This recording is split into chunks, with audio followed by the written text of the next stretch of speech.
Oke, assalamualaikum warahmatullahi wabarakatuh. Perkenalkan kami dari kelompok 3 beratasnamakan Adam Muhammad, Miko Caesar, Muhammad Farhan Fadila, dan Muhammad Leonardi, akan menjelaskan, dari proyek kami, software arsitektur dan software effort estimation, dari proyek kami yaitu Jamu Herbal Online atau JHO. Untuk software arsitektur, memiliki untuk pertamanya definisi yaitu, struktur dari suatu aplikasi yang dapat memenuhi seluruh kriteria dari sisi teknis dan juga operasional, dengan pertimbangan kualitas seperti performance, security, dan manageability. Tujuan dari software arsitektur adalah menciptakan suatu jembatan antara kebutuhan bisnis dengan kebutuhan teknis melalui use case yang sudah dibuat dan menemukan cara bagaimana untuk mengimplementasikan use case tersebut. Ada beberapa pola software arsitektur seperti layer arsitektur, event driven arsitektur, dan microkernel arsitektur. Namun pada Jamu Herbal Online kami akan menggunakan pola layer arsitektur. Komponen pada pola ini diatur menjadi lapisan horizontal, di mana setiap lapisannya melakukan peran tertentu dalam aplikasi. Ada 4, yaitu pertama presentation layer atau UI, lalu ada application layer atau service layer, lalu ada business logic layer atau bisa dibilang data layer, lalu ada data access layer atau bisa dibilang external system. Terus selanjutnya akan dilanjutkan dengan Farhan. Ya, terima kasih dari Saudara Adam. Baik, saya akan melanjutkan presentasinya. Yaitu sekarang kita masuk ke layer arsitektur website. Jadi di sini yang kami gunakan terdapat 4 layer yang tadi ya. Jadi ada yang pertama service layer, yang kemudian ada external system, presentation layer, dan data layer.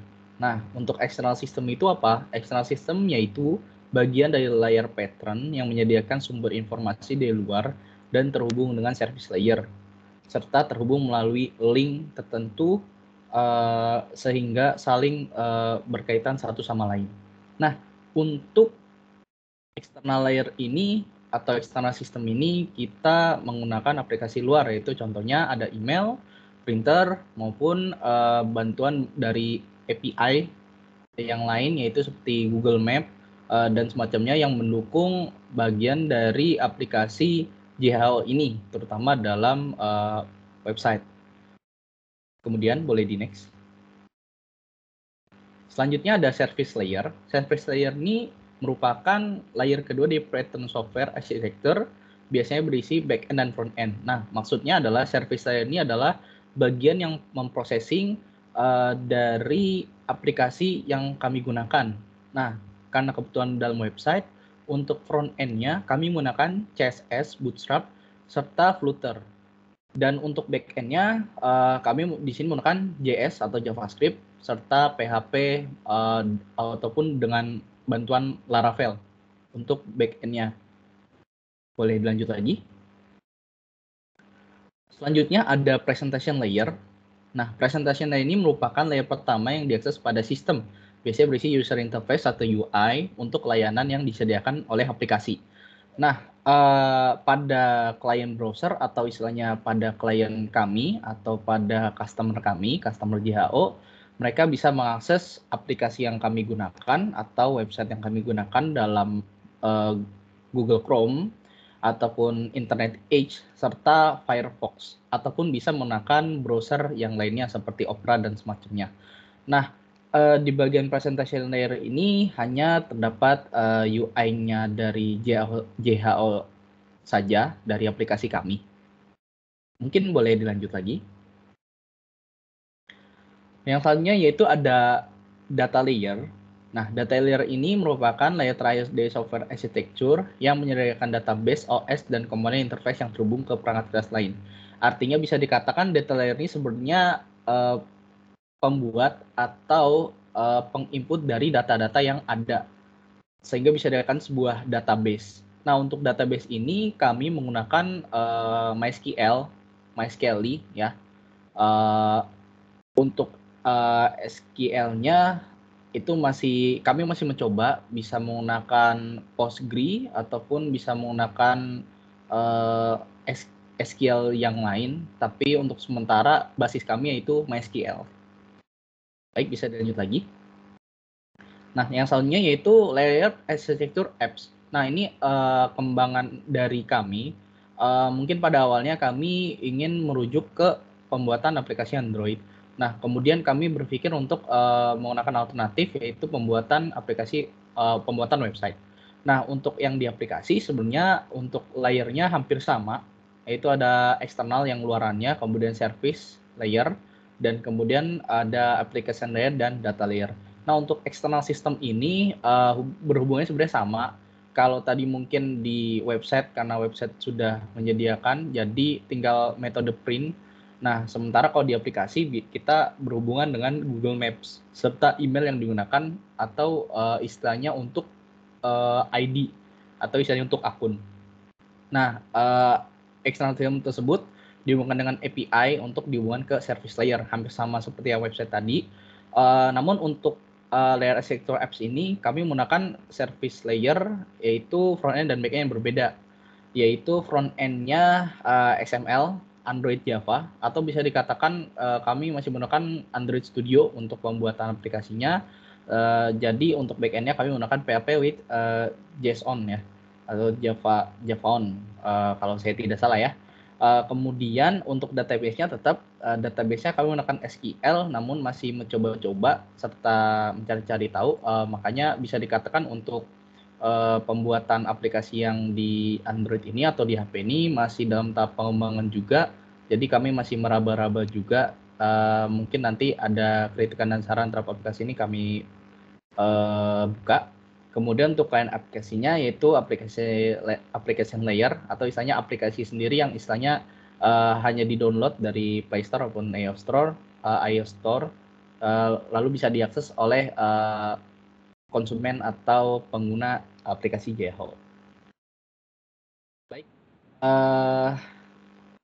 selanjutnya ada implementasi UI Jamu Herba Online. Ini hanya buat UI-nya saja.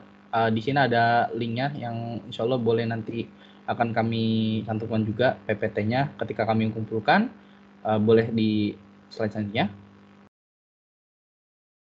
Ya, jadi kurang lebih seperti ini isi dari tampilan yang akan kami buat dalam aplikasi JHO kami, yaitu dalam bentuk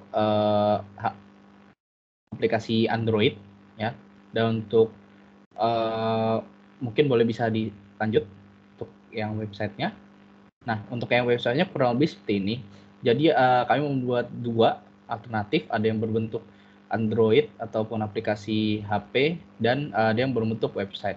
Semuanya konsepnya sama, hanya mungkin secara UI-nya penampilan gambarnya yang cukup berbeda. Baik, itu saja. Masuk di software effort estimation akan dijelaskan oleh rekan saya, yaitu Miko Caesar. Pak Miko, waktu dan tempat kami persilakan. Terima kasih. Yep, terima kasih Saudara Farhan telah memberikan kesempatan untuk menjelaskan ke bagian selanjutnya, yakni software effort estimation. Oke, boleh di next. Oke, jadi software effort estimation ini adalah proses estimasi biaya perangkat lunak sebagai suatu proses penting dalam melakukan proyek perangkat lunak. Jadinya ini, estimasi proyek ini merupakan fase krusial yang dapat menentukan keberhasilan suatu proyek, yang dimana di dalamnya itu termasuk estimasi waktu pengerjaan, biaya, dan sumber daya manusia. Salah satu estimasi yang dilakukan dalam awal sebuah proyek perangkat lunak adalah software effort estimation atau estimasi risiko dan ukuran umum. Jadinya pada JHO ini kami akan menerapkan software effort estimation dengan metode simple.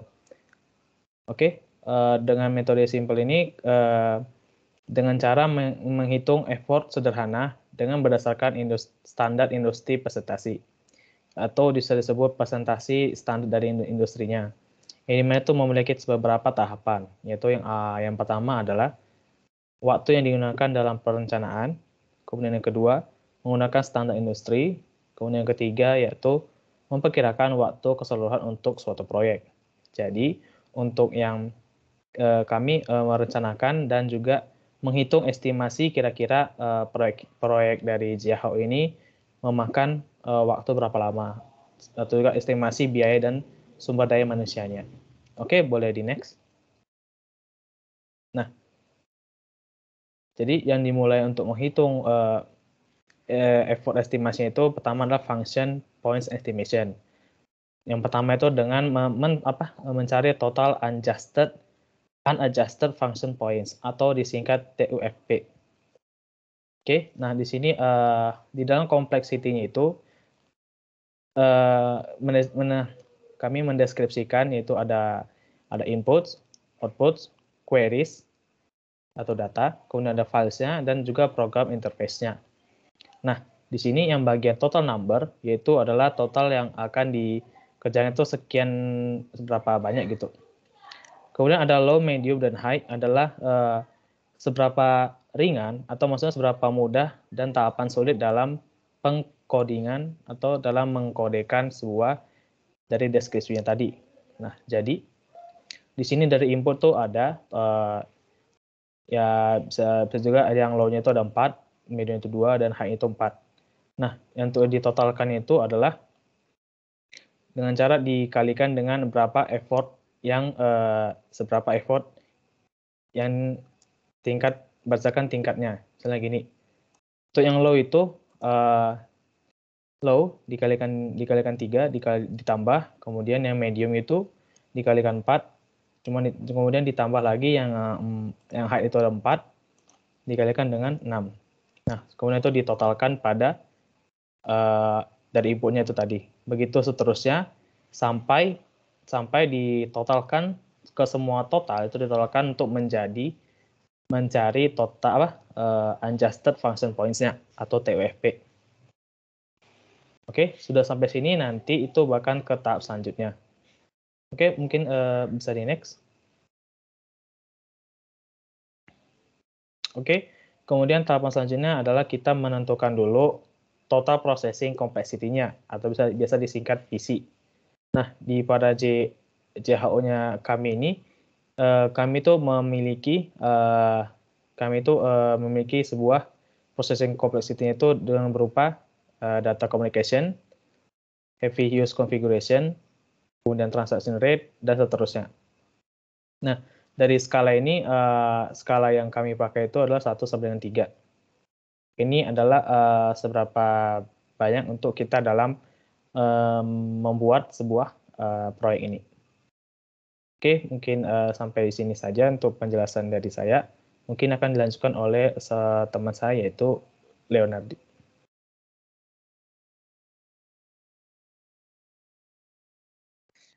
Ya, baik. Untuk penjelasan dari function point estimation adalah TAF itu nilai 24 itu yang kita dapatkan dari total processing complexity atau PC yang tadi barusan dibacakan oleh teman saya Miko Caesar di slide sebelumnya. Untuk menghitung adjusted processing itu dengan cara jadi kita akan mengambil adjusted processing complexity atau pemilihan standar adjusted project complexity PCA. Nah, itu ada 3 range. Jadi ada yang pertama itu yang paling simple system itu adalah 0,65. Yang kedua normal system itu adalah 1,1.0. Yang ketiga adalah complex system yang dimana nilainya itu adalah 1.35. Nah, dikarenakan kita menggunakan sistem yang normal itu, maka cara menghitungnya 1.0 ditambah 0,01 itu 0,01 itu buat normalisasi, terus dikali sama jumlah PC yang kita punya atau yang kita dapatkan, maka dapat hasilnya 1,24. Nah, untuk total adjusted function point TAF itu kita ngambil cara ngitungnya adalah dengan cara nilai dari sistem komponen yang telah kita hitung tadi itu di awal, total unadjusted function point TOF itu totalnya tadi kan 623. Nah, nanti 623 itu dimasukin tuh 623 dikali hasil dari yang kita dapetin di adjusted processing complexity VCA yang 1,24. Dapat nanti hasilnya 772,52. Nah, selanjutnya di sini kita akan membangun sebuah web ya. Jadi kita memilih HTML saja yang dengan bobot LOC-nya, line of codes, jumlah standar banyak konversi kodenya itu adalah 15. Nah, habis itu selanjutnya. Nah, dari sini kita pakai yang hijau aja ya, soalnya kuning sama hijau sama aja. Jadi itu di if TOF 77,2,52 itu hasil dari nilai penilaian kita tadi itu yang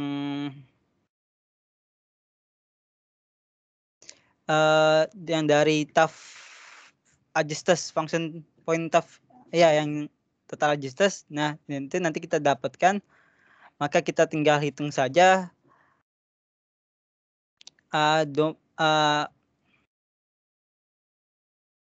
total TOF terus dikali sama kan kita ngambil HTML itu kan 15, itu tinggal dikali saja, nanti dapat hasilnya adalah 11887,8. Nah, untuk estimation effort kita menggunakan cara penghitungannya adalah hasil yang tadi itu nanti dikali sama rumusnya 1,4 dikali 1000 of line of code. Nah, jadi itu nanti dibagi per 100. Nanti dapatnya 16,22292 sekian. Nah, untuk estimating time itu kita cara ngitungnya 3.0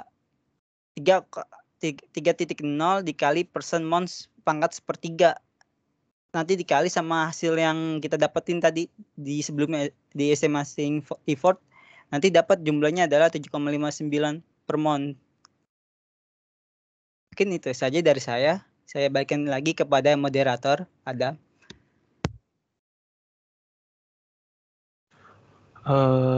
Oke, sekian presentasi dari kelompok kami. Kurang lebihnya mohon maaf. Wassalamualaikum warahmatullahi wabarakatuh. Bisa di end.